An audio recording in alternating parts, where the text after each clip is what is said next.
No role plays, just real.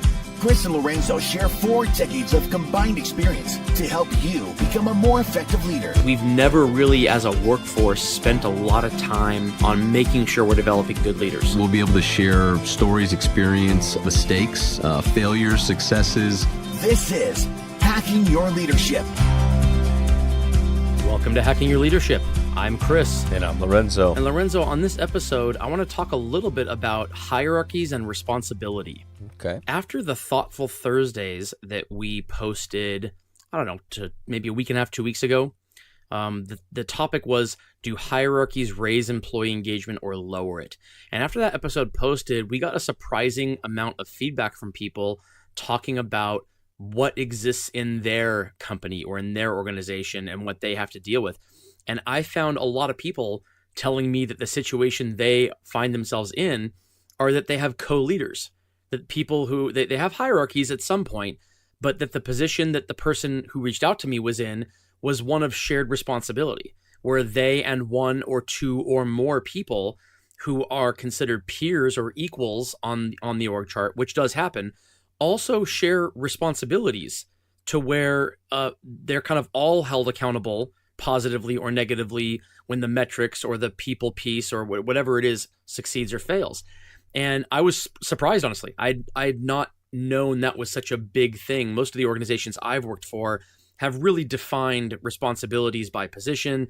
And even though you might have several people next to each other on the org chart in terms of, where they fall, there's a clear delineation for who is responsible for what. And, personally speaking, I can't see any positive to shared responsibility from an actual on paper, this is your job responsibility standpoint, even though I know, a lot of people help each other out sometimes. In the places you've worked, have you had co-leaders where you are literally equally responsible for the same stuff? And how has that worked? Yeah, absolutely. I mean, I was an assistant manager for a very long time. And I think that, many times you run into the space where in most businesses, especially in retail, you have kind of like somebody that does operations, somebody that does kind of the inventory, somebody that does then merchandising sometimes, and you have sales. And then many times in some of the larger businesses, you'll have multiple sales assistant managers. And I think, from a system company expectation standpoint, the jobs are exactly the same. There's no delineation in regards to responsibility. And what ends up happening is that somebody has to be a decision maker. And it's usually the general manager of a store who says, okay, well, I've got multiple people in the same title in the same space. I'm going to break out the responsibility to overcome kind of what you're talking about and say, well, I want you to lead this part of the business, and then you'll lead that part of the business. And I think that, that makes sense, and that's necessary, especially as teams get larger and larger, leadership teams get larger and larger. I think where, you have to be conscious of it is it works well when you can break that out into operational tasks or specific strategies that somebody will be responsible for implementing.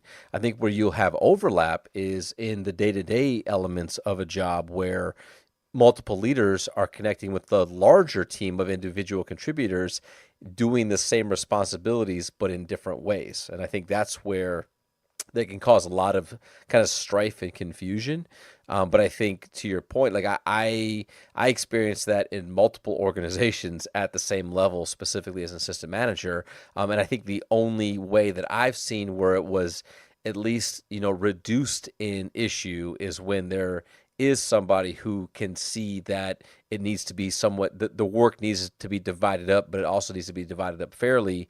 And you also have to layer in some elements of where's the overlap and how do you work through some of the overlap. Yeah, I think that's true. I think there's a difference between who does a job and who is responsible on paper for that job. And so when you have people who kind of co-lead a team, it makes sense that each of them would pick up slack from the other based on time not at work, or some person is more busy than another because of specialized projects they're involved in or not. So there's definitely overlap, and I think it helps a lot to have kind of a team of people, or at least one or two other people, where you can bounce ideas off of. You can, get help executing. They can help pick up the slack if you're struggling, and vice versa. Where it becomes a problem is when it's time to hold people accountable for a lack of performance. Who do you hold accountable? And we all know the political saying, "The buck stops here." That was the Ronald Reagan said that, almost 30 years ago. And what he meant it was that it doesn't matter who is responsible for what. At the end of the day, there's got to be a name. There's a person, and that person is responsible for this. So if this is failing, you might be able to talk to 10 or 12 or 20 or 50 people on the reasons why it's failing.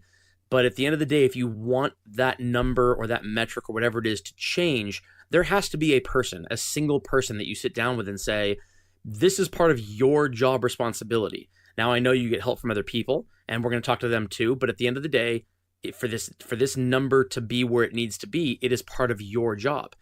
And that is a lot easier said than done in organizations where you're trying to make a lot of people happy. And I think when a lot of people share responsibilities, it comes from a lack of leadership. It comes from leaders saying kind of, I don't want to put this person on the spot, or I don't want to make somebody else feel like they weren't picked to lead this team or to run something. So instead, I'm going to take a step back and not make the tough decision, and I'm going to give it to everybody. I'm going to say, oh, it's both of your responsibility because I can't pick one of you.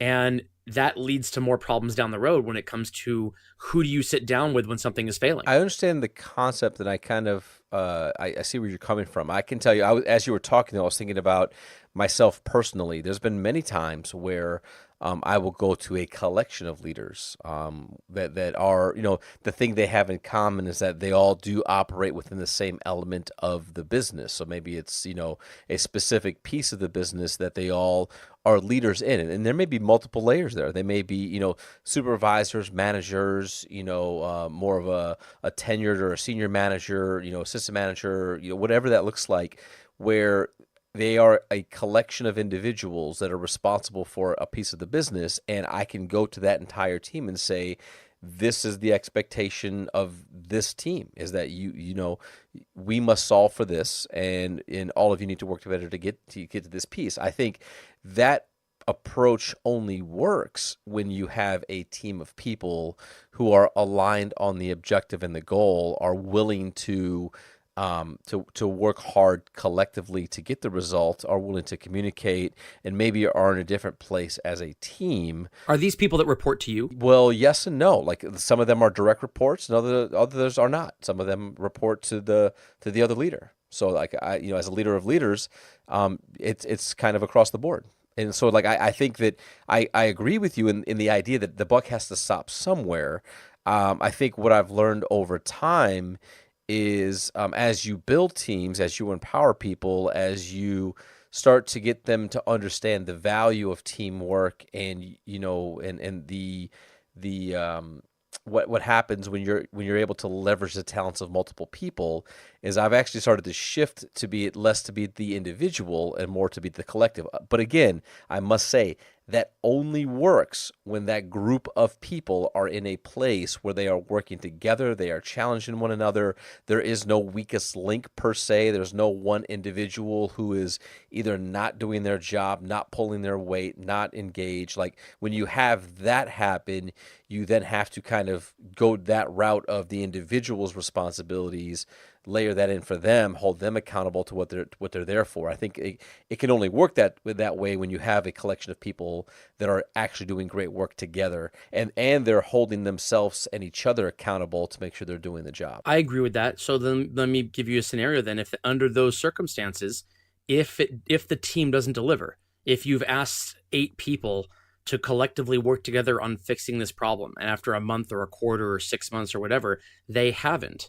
If it gets to the point where someone has to be disciplined on paper for whatever it is, do they all get disciplined for it? Or is there a person that it stops with? Or is that person you? That person is me, 100%. That's correct. Yeah, I think that's the reality, is that if you're going to work in that type of space and, leverage a team that way, that is what you have to sign up for as the leader, to say, like, I will take that accountability. If this team does not deliver on the expectations that we're being asked to deliver on, 100% it's me.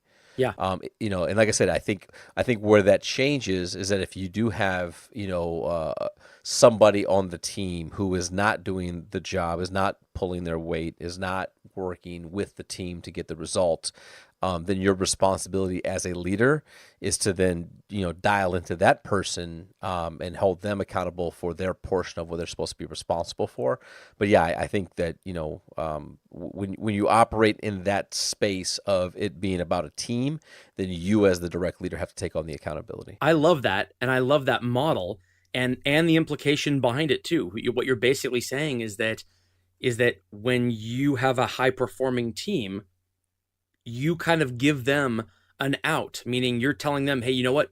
I like the way this team works together so much that I'm willing to take on the responsibility of, if this fails, it's on me. It's not on any of you, because I know that collectively you'll work better together. Now, if this doesn't work and we have to go back to actually delegating the responsibilities person by person, then what I'm saying is it's no longer on me to get this result. It's on me to make sure I have the right people in place. And the buck only stops with me if I have failed to get the right people in place. And that's when you have to start breaking the responsibility up again. No, absolutely. Right. And I think that it's, I think how we started this show and talking about the fact that it does have to end on someone and on an individual, I think that just proves the exact point, is that yes, like you can lead in this space in a couple of different ways. But to answer your initial question, I guess the answer is absolutely it's one person, and it's the leader, right? Like it is that person. And you can maybe cascade that accountability down. That's more like delegation, though, as opposed to accountability. Right, absolutely, right. If you don't have a high performing team working together to achieve things, then yes, you have to start somewhere. You have to start, you have to start at a place where the teamwork is broken. Like that's kind of where you have to start. So if you have a collection of supervisors and there are supervisors that are ineffective, disengaged, and not getting their work done, you have to start there, because you have to make sure that the people that are on that team are working together as a team to get the work done. And if they're not, then the individuals need to go. They need to go, and then you level up to then the manager levels, and then kind of so on and so forth, until you get to the point where you have enough movement going as a collective team that you can then shuffle the accountability to yourself, and then allow them some space to work together as a team. But I think it's a great dialogue, and it's a great reminder of understanding and defining, how high performing is your team. If you're not willing to take that accountability, or if you find yourself having to separate out specific people and individuals on your team because of the lack of their effectiveness, then that is also where the buck stops with you as a leader. As are you doing your job to move them out of the team, to then be able to then take on the greater responsibility of allowing the team to do great teamwork. And I like that too, because there's no quicker way to kill the morale of a team than for the high performers on a team to feel like they're being equally held accountable for the poor performance of one or two people. And so when you have a situation like that, where you have where you have gaps in the performance of people on a team, it becomes almost impossible to give that team responsibility. You have to delegate it out and break it out and make sure that you are recognizing and rewarding people who are doing well, and you're holding people accountable who are not. And they almost have to earn the ability to have you take the accountability away from them and place it on yourself. It's something they earn after several months or several quarters as a high performance team, a team of cohesion where everybody works together. What you get with that level is you get the leader of the team, you being in that case, saying, you know what, I think you've gone as far as you can under these circumstances. Let me kind of open the gates here and take this level off of you, and I'll own it myself, because I think what you can accomplish as a team is so much more. But it's definitely something that you can't just give to any group of people to start with. Yeah, and the other thing that I would say too is that in high-performing teams and those that work well together, there will still continually be deltas in between, certain elements of what they bring to the table as leaders and their drive and what they're capable of doing. Like you're always going to kind of have a top, middle, bottom situation of any team itself. But I think it's important to, recognize as a leader when you're building a high performing team that it does take having multiple perspective, multiple facets to how you get the work done and opinions and things like that. The core of what they have to share is the values and the drive to accomplish what you're trying to accomplish as a larger vision of a team.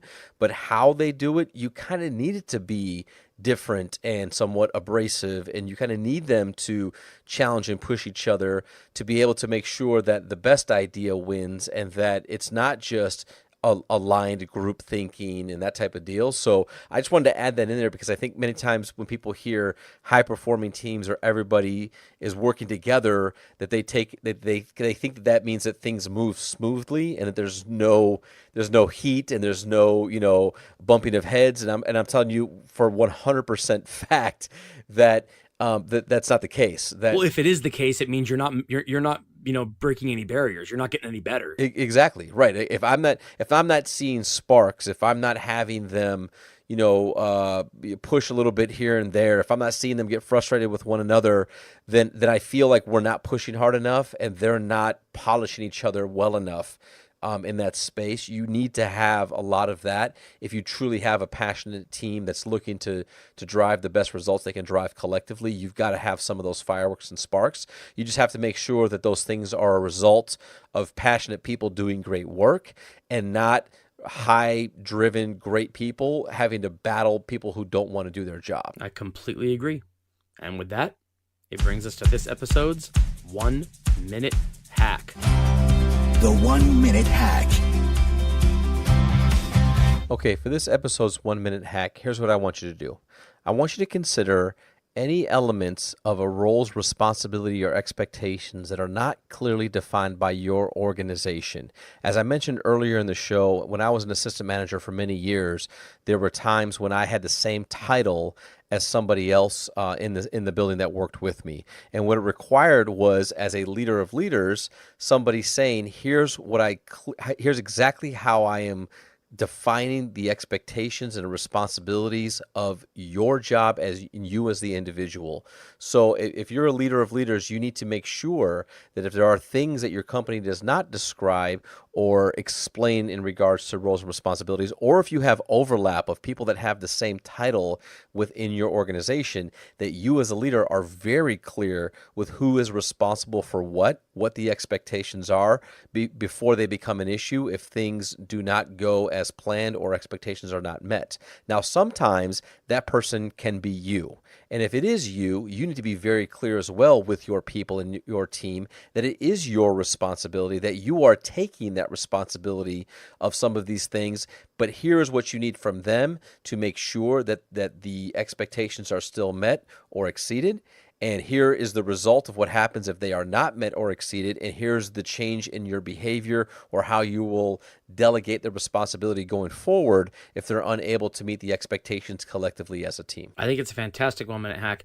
And I think the reason why this is so important is because if you wait until there's an issue that arises and you have to hold somebody accountable, if you wait till that moment to define what these responsibilities and accountabilities are, the emotion of that situation will lead many leaders to hold the wrong people accountable, either to let people off the hook that should be held accountable or to hold people accountable that really didn't deserve it because for whatever reason they're low performers anyway. If you clearly define these roles and responsibilities that your organization doesn't do for you in advance, when the problem happens, you'll know the correct pathway and you won't let the emotion of the situation kind of overpower it. Yep, completely agree. And with that, it brings us to the end of this episode. This is Hacking Your Leadership. I'm Lorenzo. And I'm Chris. And we'll talk to you all next time.